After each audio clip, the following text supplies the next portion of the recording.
decided to leave my toxic workplace. I watched as my boss presented my work as his own work. And then he had the nerve to turn to me, and when I thought he was going to give me credit, he instead asked me to fetch him some biscuits. And that is when I finally snapped. I told him exactly where to stick his biscuits, and that's when I quit right then and there.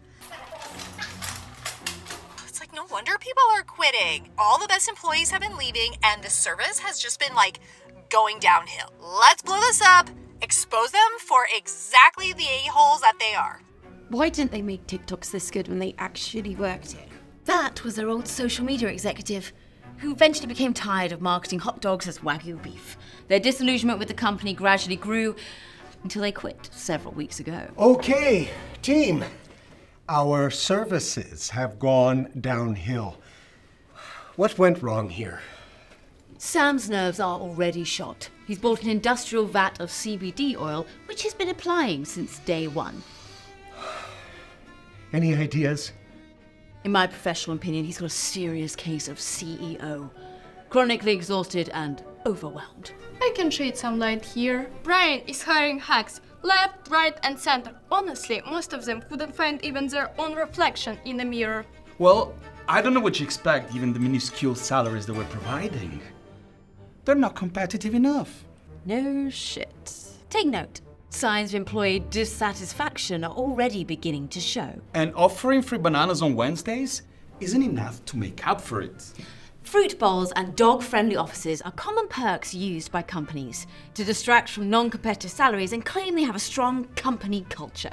Anyway, I've been exploring a new niche channel to reach out more people and expand our talent pool. The niche channel Brian is referring to is his monthly church fair, where he hands out flyering leaflets he's made himself.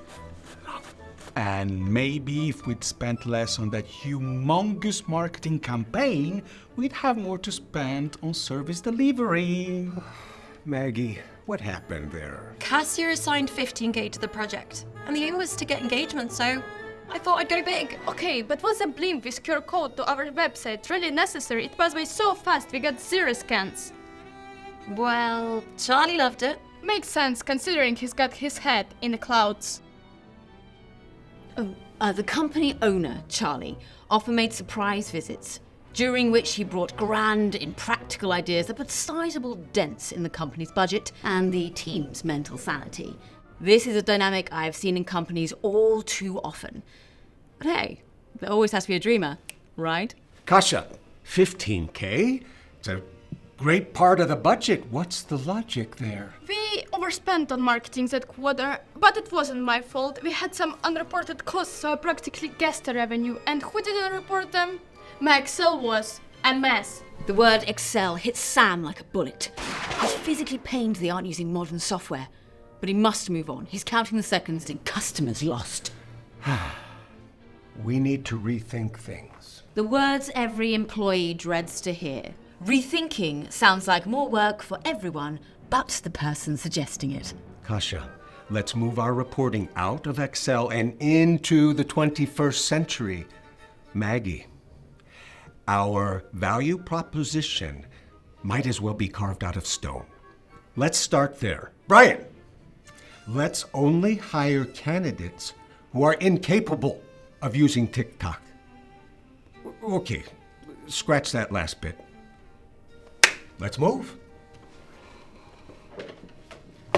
Employee satisfaction is just as important as customer satisfaction, and both can affect the bottom line. Whoever said to live is to suffer must have spent the day with the CEO.